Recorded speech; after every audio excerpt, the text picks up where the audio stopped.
Welcome, everyone. This is Recovery Dharma. My name is Julia. I'm one of the facilitators of the Spokane Sangha. And normally Marty is here this evening. Marty is working, and so he'll be back with us next week. I'd like to set the intention for our practice. This is something that is very common in Buddhist practices where you come into an awareness and sort of an enacted awareness of what is your intention for being here? What is your motivation for being here? Sometimes that isn't always clear. And so it's nice to have somebody else set a sort of collective intention for the group, something that we can focus on. Because sometimes when we're too in our minds, we can't see things clearly. So as a collective, this is our intention for today. This one reads, may you have thoughts that encourage. May you have thoughts that encourage. It's wonderful.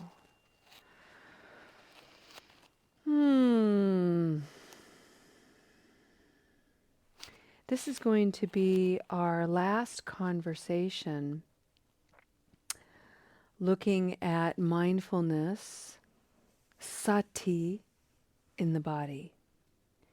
Tomorrow is our Zen practice, and I haven't yet decided what we're going to do yet. I'm still sort of staying open to that.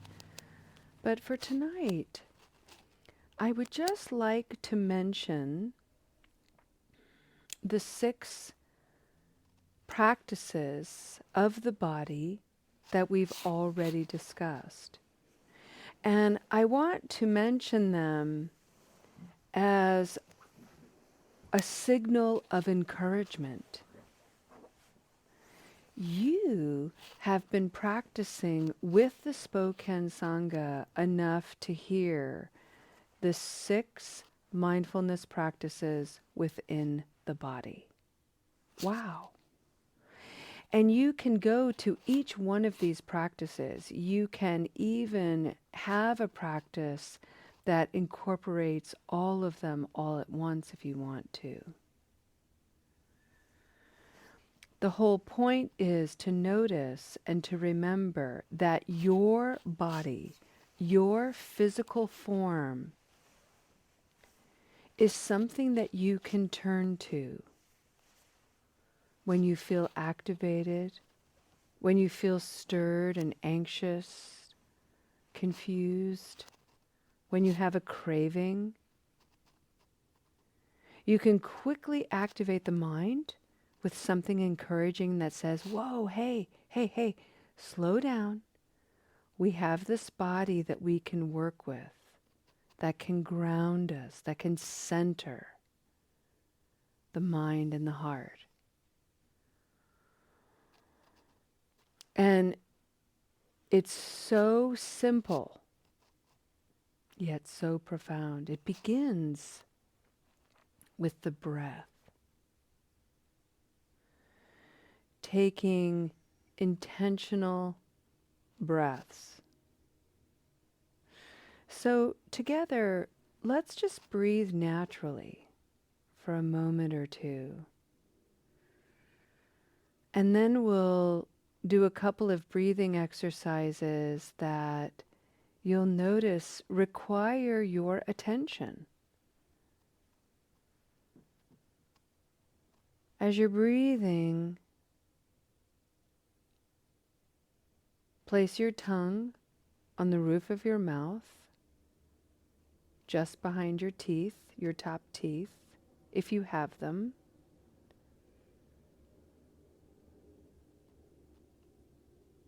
Allow your awareness to identify where your inhalation is happening, either at the nostrils or your mouth. And then notice where you're exhaling, either at your nostrils or the mouth.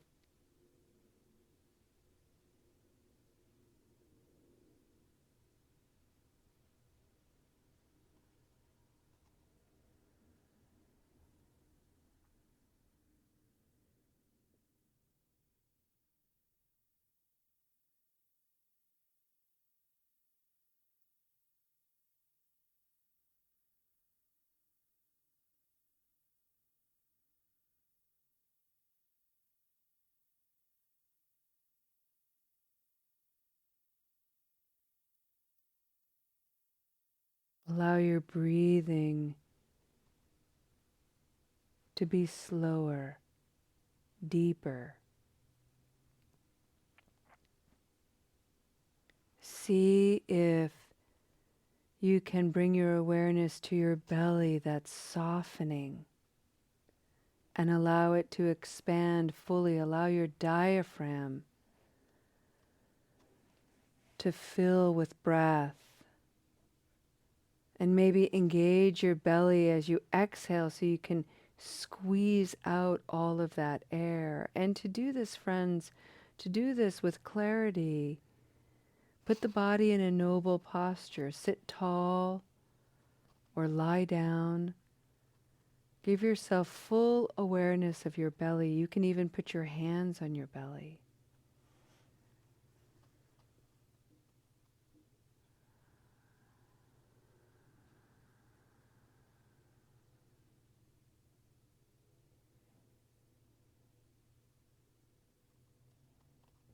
One of the body practices is allowing the mind to wander all over the body. As you're breathing and watching the belly rise and fall, allow your attention to scan the body head to toe. Notice any parts of you that are tight. Notice any parts of you that are extra relaxed.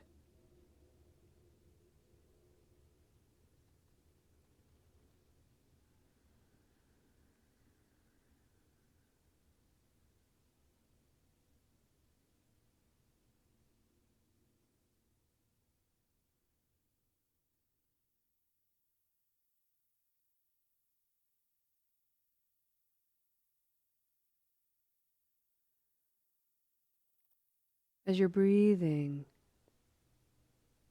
call to mind that this body vessel is intimately and intricately connected to the elements, the earth.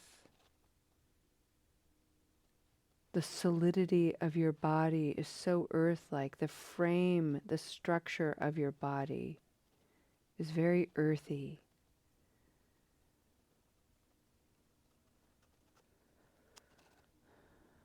The air we breathe,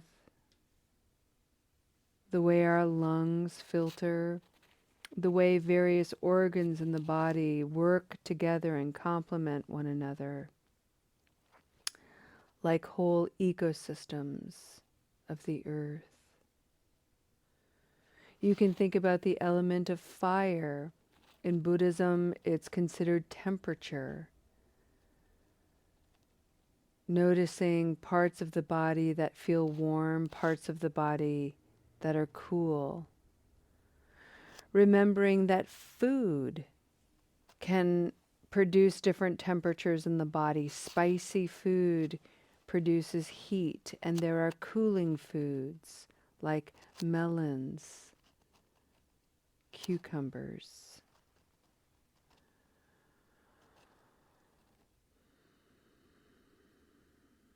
Think about the waters of the body. Think about how the waters flow and move. Mobility. How do you flow and move?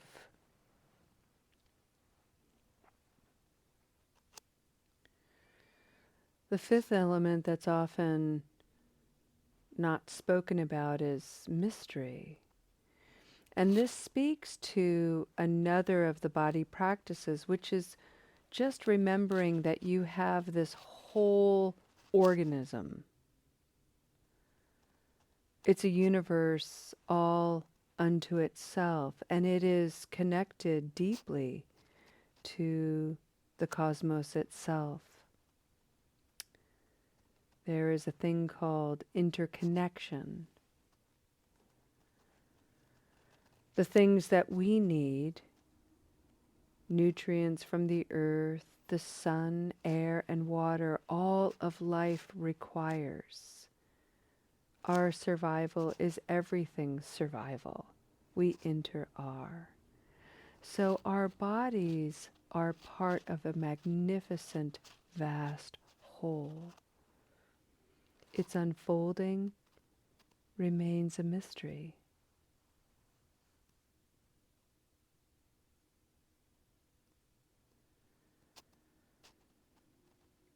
And the final body practice that I mentioned yesterday is simply coming into the awareness of impermanence. That eventually, under conditions that we don't know, and many of us don't know when, this body is going to cease to live. It will die. And it will go through a whole process of decomposition, returning to the elements of earth. It's another way, another reminder of how connected we are.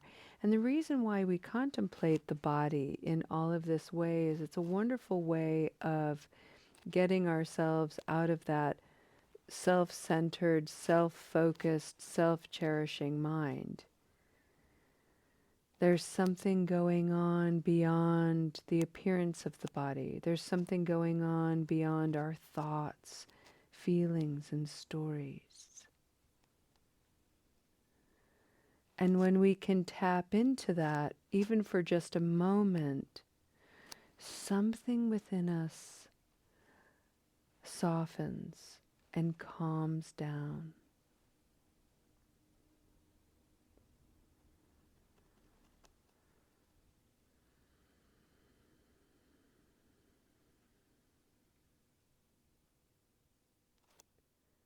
Return to the breath.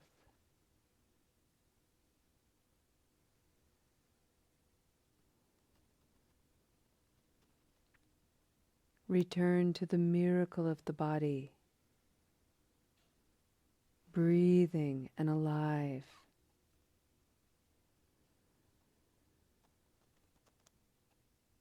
Return to the life of the whole planet and the cosmos, you in it.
Thich Nhat Hanh referred to mindfulness as a miracle because our capacity to be present to the moment is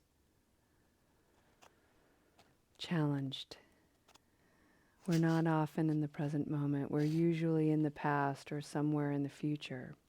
And so to come into the present moment exactly as we are, stressed, racing mind, palpitating heart, worried, whatever it is, or at ease, it doesn't matter. Simply being aware of it and identifying it. Thich Nhat Hanh loved to say things like, "Hello, little racing mind. Hello, fast beating heart. I'm here for you."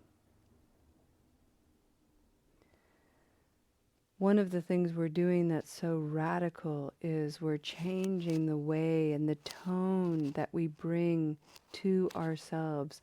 We're creating landscapes within this body-mind that are curious and friendly, hospitable,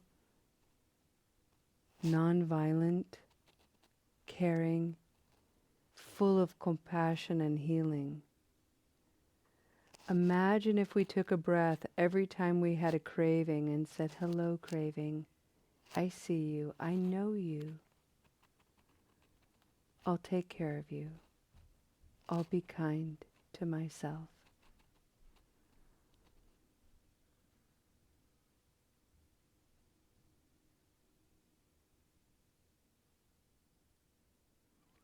Hello, intrusive thought.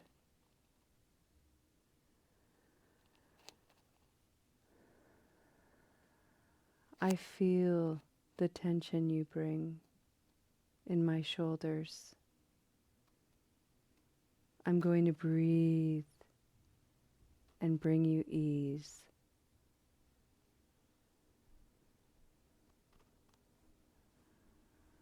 Hello, sour stomach.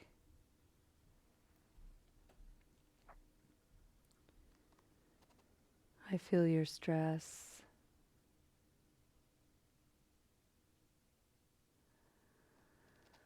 I may make a cup of ginger tea.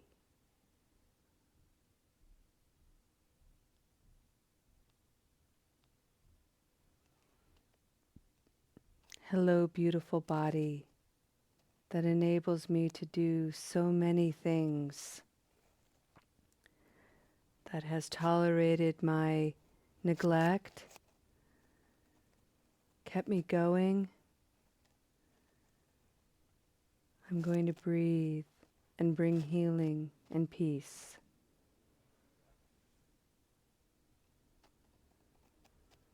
We practice in this way, friends, to honor our beloved dead who are no longer here. We live this precious life for them.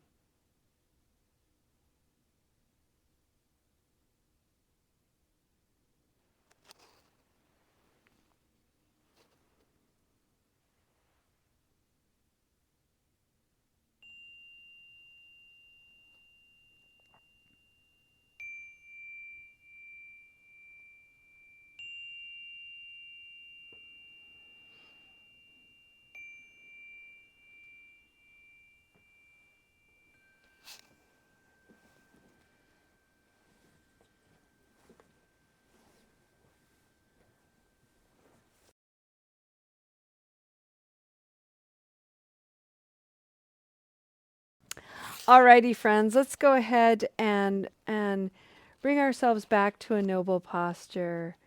Bring ourselves back to a dedication of this practice.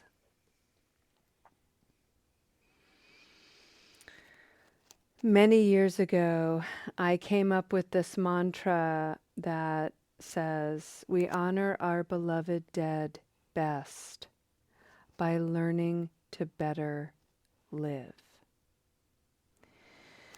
And what was motivating me to really make that a practice, make that a devotion, was I was spending a lot of time with children who were dying. And so they couldn't live anymore. And I kept thinking, how do I honor the fact that they've lived their whole life in 6 years or 3 years or 10 years? And here I am carrying on. And rather than get tripped up in that egoic mind that says that would burden me with survivor's guilt, I really felt strongly about creating a life that was peaceful and joyful and vivacious and energetic, something that these kids would have in me, through me. And we have to learn how to do that, oddly enough. We have to learn how to better live. And part of that includes shifting our relationship to habit energy. The habit energy of the stories we tell, the habit energy of the way we self-sabotage, the way we self loathe the way we misuse substances and deny ourselves good food and rest. So many opportunities to live just a little bit better. Holding in the mind's eye anyone who can't live anymore. That's what we live for. That's what it means to live for someone. To honor their life through us as we continue to improve and heal. It is a monumental task. It is a noble task.